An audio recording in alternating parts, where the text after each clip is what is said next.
In Remnant 2, legendary bonuses range all the way from granting insanely powerful stat boosts to barely doing anything at all. Today we'll be ranking all 42 of them and how they compare against one another. Just like the previous tier lists in this series, these rankings are made from the perspective of a mostly solo Apocalypse player. A bonus's effectiveness in co-op will be taken into consideration when the need arises. Before we get started, I'd like to give a brief reminder of the tiers and what the criteria is for something being placed in them. Excellent bonuses are the best of the bunch. They are so tumultuous in strength that they make every other option seem trivial by comparison. Very good bonuses are great picks for a variety of setups that just slightly get beaten up by those above. Decent bonuses are fine for some setups, but aren't incredibly impactful for a majority of builds. Weak/niche bonuses are fairly underwhelming. Most of them are outclassed by those above, or even by other sources like trinkets and consumables. Terrible bonuses are almost completely pointless. They're either so unimpactful, or their effects can be obtained elsewhere far easier. As always, if I end up ranking something low that you personally enjoy using, don't let my opinion stop you from running it. I usually prefer running what is fun over what is considered meta. Without further ado, let's get into it. And sorry console players.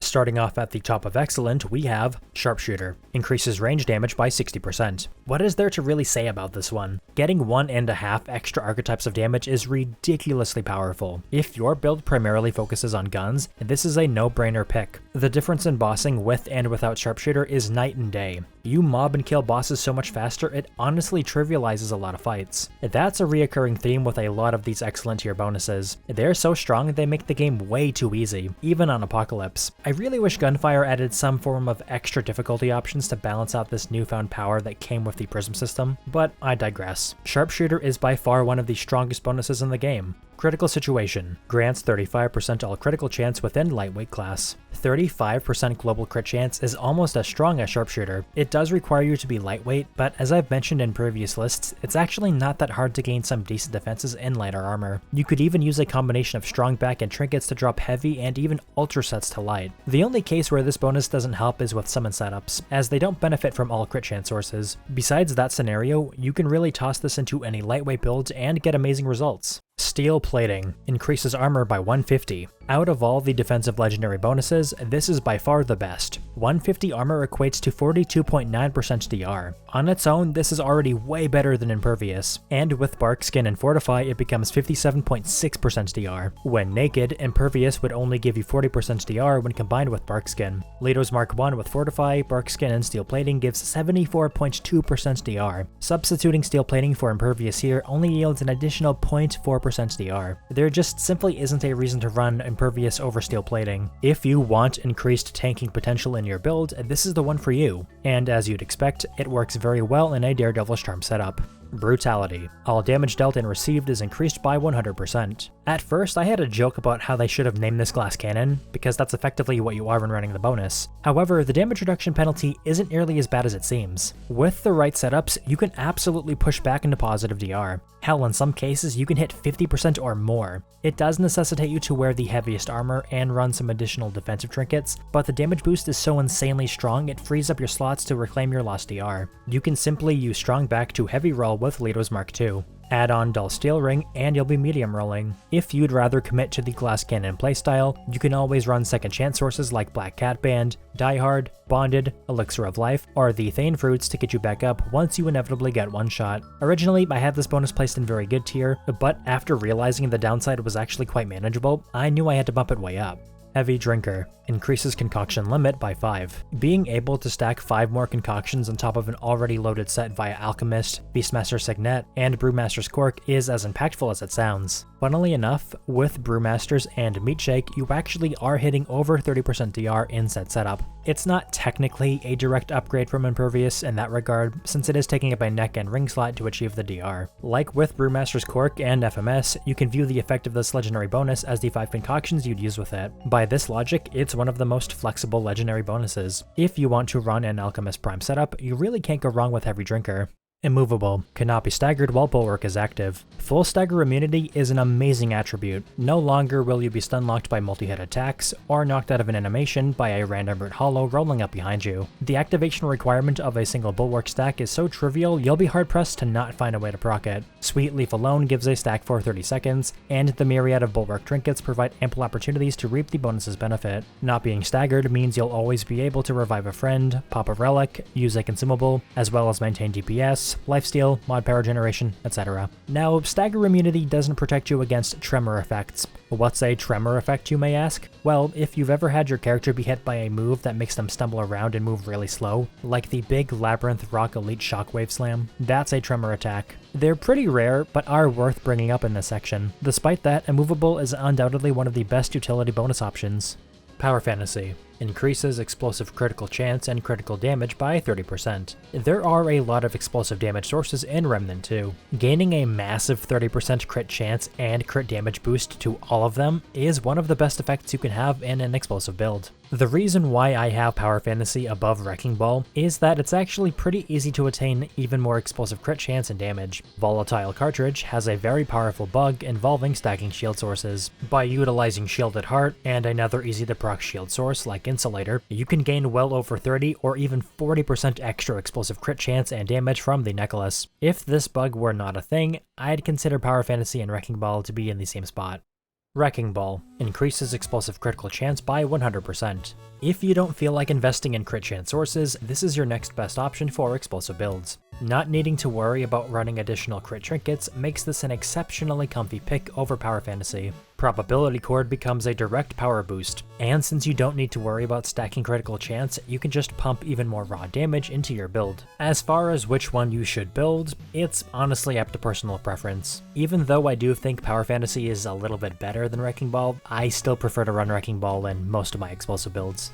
Sadistic. Status effect damage has a 50% chance to deal 2 times more damage per tick. Just as Power Fantasy and Wrecking Ball were the best picks for explosive builds, Sadistic is the best pick for status setups. Every damaging status effect, bar overloaded, tick twice every second. As the description implies, the effect is a multiplicative damage boost, making raw damage sources bump up dot damage even more than usual when it procs. A half chance twice a second to deal double status damage makes sources like Starshot and Miasma hit exceptionally hard. You could opt to use Jack of all trades for a flat, consistent increase in dot damage, but it's really hard to ignore how impactful Sadistic can be on your dot DPS. Jack of all trades. Increases all damage by 40%. Like Sharpshooter, but with all damage. Not a whole lot to say about this one either. It just gives an extra archetype worth of damage. If you're doing more than just shooting in your build and don't want to be made of paper and forced to build for defense, this may be the better option over both of them.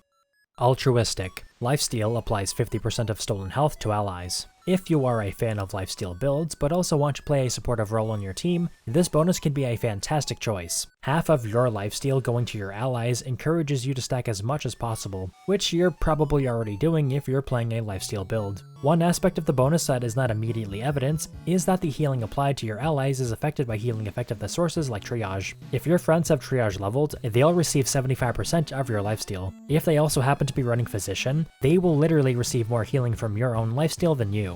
With player allies, this is phenomenal. With other allies like summons, however, it's not nearly as effective. Summons have hundreds of health, doubly so if you invest in Rugged. It's also possible to have your summons self-heal from their own damage if you run Soul Link, but it's so astronomically small it might as well not even be there. Artful Dodger. All dodges trigger perfect dodge mechanics, cooldown of 3 seconds. The ability to activate your PD trinkets on command is very strong. You can even proc said sources twice if you actually manage to perfect dodge at the same time. Chef Metal is the obvious example that comes to mind when discussing this bonus. Having permanent uptime of your relic perks is game changing. Like I mentioned in my amulet tier list, your mileage will vary depending on which archetypes you run. Some have no real benefit on relic use, while others can completely turn the tides of combat with the press of the dodge button. One of my favorite setups with Artful Dodger is what I like to call the shit pants build. It involves stacking every explosive on dodge and on relic use ring and dodging repeatedly to wipe out crowds of enemies and deal decent damage to bosses. Is it effective? Kinda. Is it fun? Absolutely.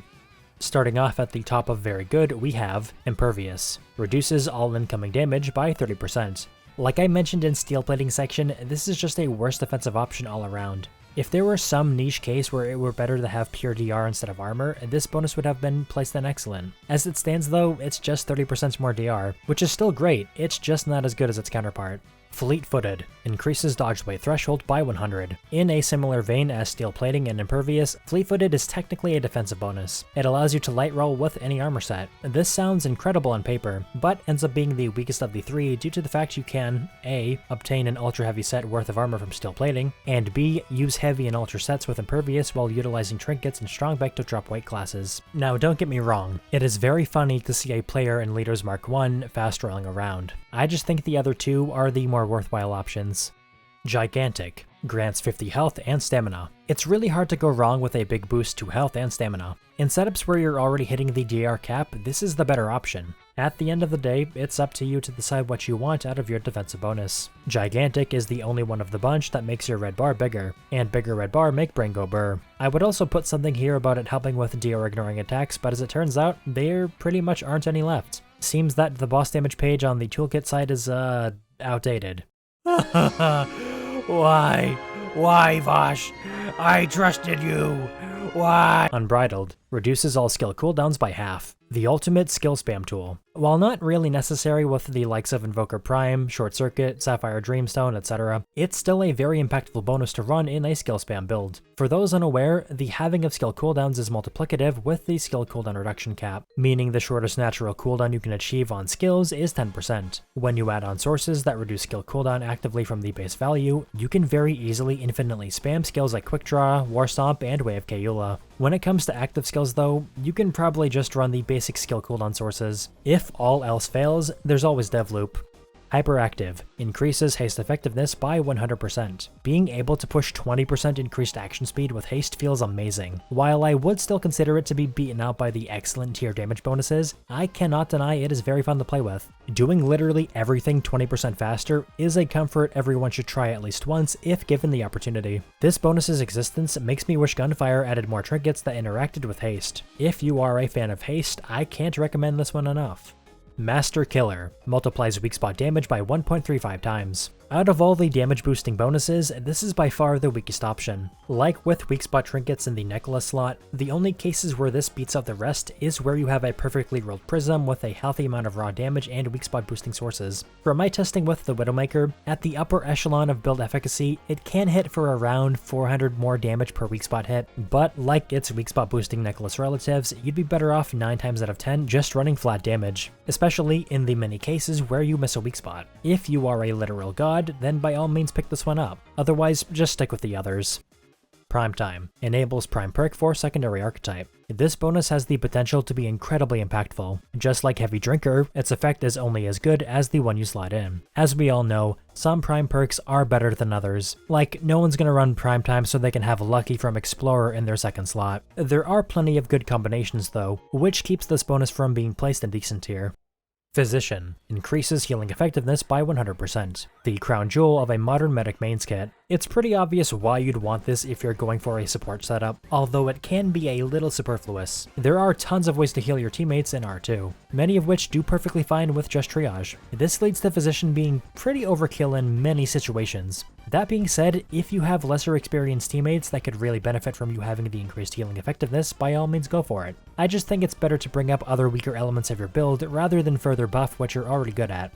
Heading into decent tier, we're starting off with Speed Demon. Grants maximum movement speed bonuses. This is the definition of a pure fun bonus. There are few things more entertaining than just zipping around the map at Mach 5. Even in cases where your movement speed would be hindered, this thing brushes it off like it's nothing. Now, as fun as it is, different forms of movement do have varying speed caps. Walking and sprinting, for example, have a cap of plus 100% move speed, whereas moving while heavy carrying has a cap of plus 50%. For context, Speed Demon works by giving the player plus 200% movement speed. Does this mean it's completely overkill in some situations like heavy carrying? Absolutely. Does that make it any less enjoyable to run? Not at all. Move speed can increase your survivability in combat by allowing you to strafe around some attacks. However, if you want to side strafe attacks when aiming down sights, footwork, Ring of the Vein, and swiftness bring you to the 100% move speed cap seamlessly. No legendary bonus required. Normal walking and sprint move speed is a bit more challenging to max out, but is by no means impossible. This legendary bonus is a quick and dirty way of hitting all move speed caps without needing to diversify your loadout. One of the best things you can do with this is run it in a Handler build. Handler's Teamwork perk gives all teammates within 10 meters your movement speed bonus, which is being roided the hell out by Speed Demon. The speed boost can make it a little difficult to keep everyone together, but when it works, your team will zoom through any map. Size matters. Doubles magazine size for non-single shot weapons. Being able to fire more rounds will always be useful, although the types of weapon you equip all benefit from the bonus to different degrees. Getting 2 more shots in with the coach gun and double barrel is way more impactful DPS-wise than 150 more rounds in the bone saw. Originally in this section, I had an entire paragraph written about the total damage potential of weapons in Remnant 2, but to save you this news fest, basically it just comes down to damage per bullet, fire rate, and initial mag size. The lower the weapon's magazine size, the more impactful size matters will be on its DPS. If you're wanting to run size matters on large magazine weapons to reload less, I suggest looking at instant reload sources like Gunslinger's perks, Bypass Primer, or the Elemental Bullet mods. It's also worth noting that the effect is multiplicative with the size increase from Extender. 6 shots from the double barrel and coach gun can change a person. Outside of a handful of weapons, it's an alright pick. Outlaw. Reloading reloads both weapons. Like I just brought up in the size matter section, it's usually better to utilize instant reload sources for certain weapons than to spend your entire legendary slot helping with reloading or magazine size. Outlaw actually synergizes with many instant reload sources to make them even better. Bypass Primer, ammo mods, and quantum memory reload your stowed weapon on proc. That synergy alone keeps this from being any lower than decent. Even without instant reload sources, you can use a quick manual reload weapon like the Tech 22 to reload slower reloading weapons like the Bone Saw. In a swap build, this can actually be a nice extra bit of utility. It does have the bizarre side effect of bugging out a few trinkets like Outcast String and Digested Hog Lure, but losing out on those isn't a deal breaker by any means. It's not an amazing bonus, but certainly not too shabby either. Soulmate increases summon limit by 1. Initially, I was going to place this bonus in weak tier, but after playing around with Double Reaver some more, I really think it's one of the few ways to make playing Summoner Prime not that bad on Apocalypse. Soulmate is okay with flyers and meatballs, but I really think Reavers are the way to go. They just deal so much more damage. They're also way more focused. It helps that they don't fling themselves across the arena or miss with their attacks nearly as much. If you want to run Soulmate, I recommend sticking with Reavers. Don't let my word stop you from being the lord of all meatballs though. Boundless Energy grants infinite Iridian energy. Like I've mentioned across my previous tier lists, I personally think it's better to use alternative methods to regain and maintain Iridian energy like Overclock, Warden's Relic perk, Ring of Ordnance, and skill cooldown stacking. That all being said, it's undeniably very comfy to run this bonus. You get unlimited shields, healing, and attacks out of Warden's Drone, and your engineer weapons never run out of ammo. You don't have to build for skill cooldown like you do with Ring of Ordnance, and you don't have to use relics to regain energy from their perks. At the absolute highest level of play, there are better options, but for casual laid-back fun, this is absolutely a solid pick. God tier. Reduces cheat death cooldowns by 50%. When it comes to second chance mechanics, not all of them are good with this bonus. The ones that are good are Bonded, Black Cat Band, Redemption, and Elixir of Life. Die Hard taking 5 minutes to come back is still pretty bad, but I don't know if I'd really like it being any less. Redemption and Elixir of Life only take 90 seconds to come back, which is good for you as an Alchemist player, or a player with a Medic or Alchemist teammate, but not so much for a Medic player themselves. It's technically possible to self-revive with Redemption, but that usually relies on latency and isn't reliable.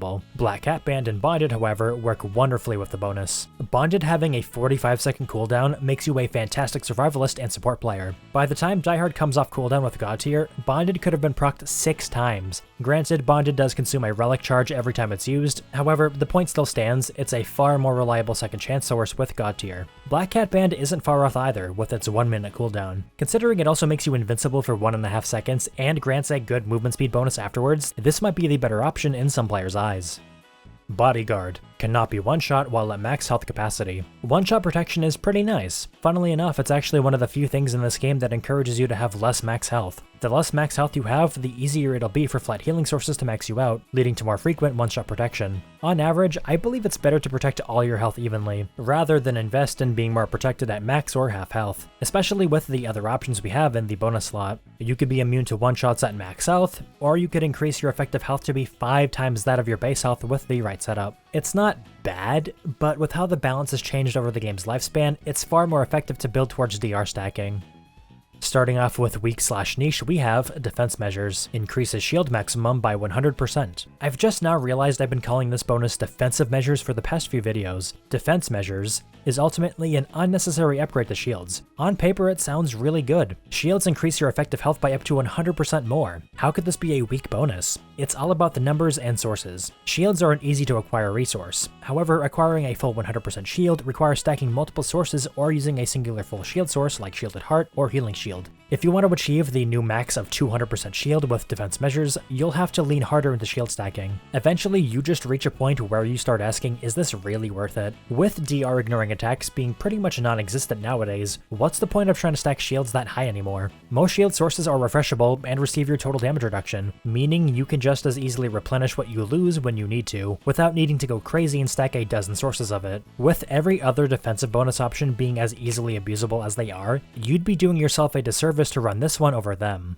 Spectrum. Gain bonuses based on color of fragments within the prism. This legendary bonus had the potential to be an interesting alternative to options like Sharpshooter and Jack of all trades. Unfortunately, the limited selection of fragment fusions and low bonus values end up making it an unworthwhile hassle to work with. Let's break down what the bonuses are. Single red, plus 5% all damage. Single yellow, plus 5% movement speed. Single blue, plus 3% damage reduction.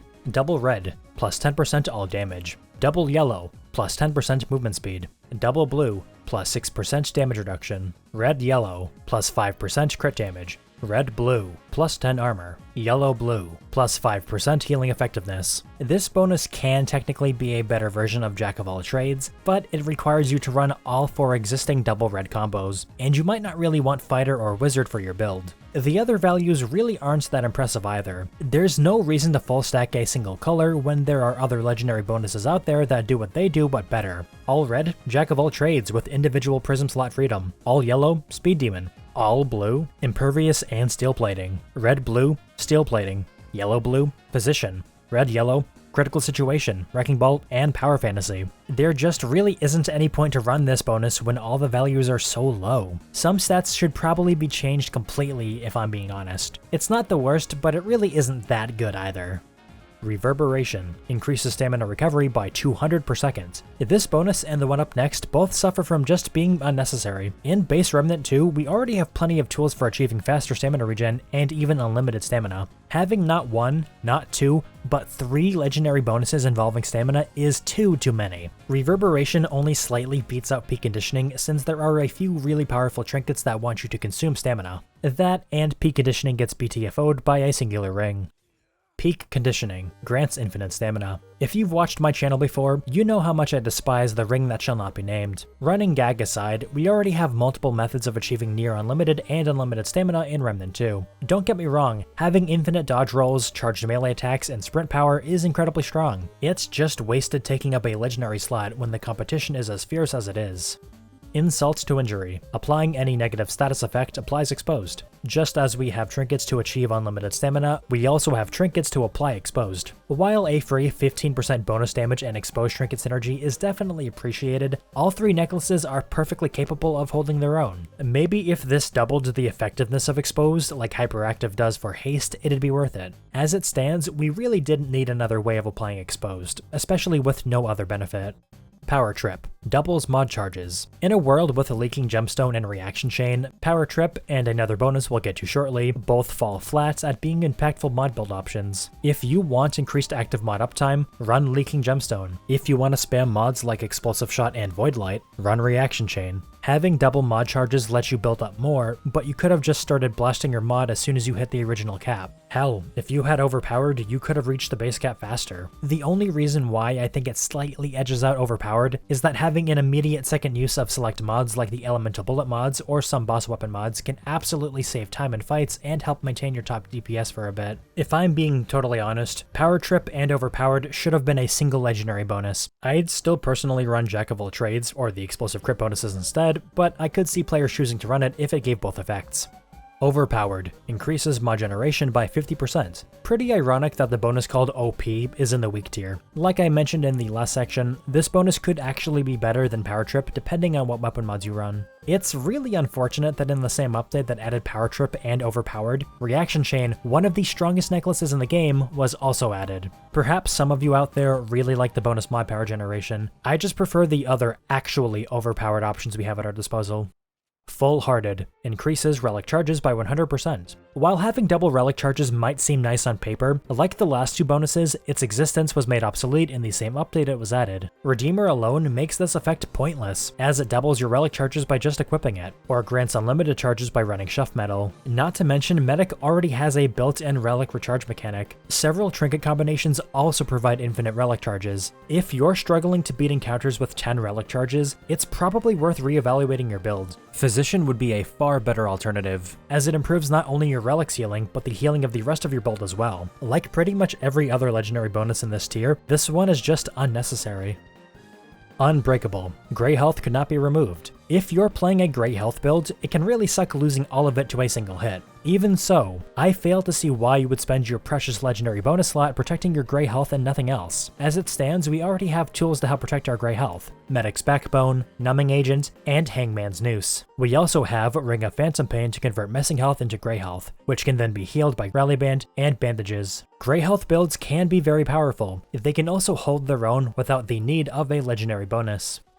Trader maxes out core traits. Show of hands, how many of you actually max out all 4 core traits in any given build? I can count on both hands the number of times I've done so. Half of them were just trying to evenly spend all 85 points to not have a trait partially filled. The best way to look at this bonus is to consider it a free 35 trait points, but you might not need all 4 of them for your build. Even if the bonus let us spend these points freely, I'd argue it still would not be worthy of a bonus slot. 85 trait points is more than enough for most builds. Perhaps if it maxed out your core traits and gave some additional points to spend, it'd be worth it. Here we have the bottom of the barrel, Terrible. Starting off at the top is Vaccinated, immune to negative status effects. In Remnant 2, there are actually multiple ways to become immune to status effects: Reaping Stone, Amber Moonstone, Stone Mist, etc. You also have the myriad of consumables specifically meant to remove status effects. Yeah, they cost money or time to farm, but if you're at the point in the game where you're leveling a prism, chances are you can afford some consumables. Dark Omen. Dodges become Misstep, costing health instead of stamina. This bonus is the equivalent of wearing Ring of Omens and one of the enabling necklaces. That's literally it. If you want Misty Step, you're just gonna run the 2 trinkets. This is an absolute waste of a bonus slot. Even if it were completely free and didn't convert your health to gray health, it still wouldn't be worth it. If you want a safer dodge with heavy armor, Fleet-Footed is right there. Exhausted. Increases heat decay rate by 250%. I kinda can't believe this is all the bonus does. Microcompressor has been in the game since launch, and multiple heat weapons have had their heat drain rate buffed over time. Most weapons only need a second or two to drain all their heat, making this bonus beyond superfluous. Gunfire should have taken some inspiration from their own superheated mutator and gave the bonus some sort of new ability for heat-based weapons. Luck of the Devil. Grants extreme luck. This bonus is incredibly enigmatic. To this day, we still do not have a full list of what it affects. The only 3 things we know that it touches are the chance for Monorail to kill you when overcharged, the chance to dig up ammo with the shovel, and removing negative rolls from All-Seeing Eye. That's all we know. I can't rank what I can't see. Frankly, I see this bonus's inclusion as the ultimate middle finger to all the data miners who dug through the game's secrets over its lifespan. Maybe one day we'll know what the hell it affects. Until then, it's absolutely garbage in the eyes of everyone. Allegiance. Cannot kill or be killed by friendly fire damage. When I first saw this bonus on the wiki page, I thought it'd make you invincible to self and team damage. You still totally take damage from said sources, you just can't be downed or killed by them. This is trash. Leaving your friend at 1 health is essentially killing them. A light breeze could pass by and knock them out. Who in the hell thought this was a worthwhile legendary bonus? This should be the level 10 effect of Kindred, not something that occupies the same slot as plus 60% range damage. Under no circumstances should you ever take this bonus for any reason. There we have it, all 42 legendary bonuses discussed and ranked. I really wish Gunfire had gotten more time to work on patches post the Dark Horizon. The game's balance has been irreversibly damaged since then, in my opinion at least. Given some more time, I'm sure Gunfire could have done something to address these systems' problems, whether it be sweeping mechanical changes or additional difficulty options. As it stands, prisms have been a divisive addition to the game. PC players have the means to mod in infinite XP, thereby skipping the grind entirely. Meanwhile, console players have no choice but to do the grind, unless they join a PC player's game and have the host spawn in Tomes of Knowledge. The entire system feels rushed. In hindsight, the game would have been better off if the system were never added. A bit of a bleak ending, but I'm just giving my 2 cents about it. Maybe you love the Prism system. Leave a comment down below with your thoughts. These tier list videos have been really fun to work on, however, I really want to get back to my Apocalypse Tested series. It's been quite a few months since my last one, but hey, I did promise I would cover all the archetypes. Until then, thank you for watching, and I'll see you all in the next one.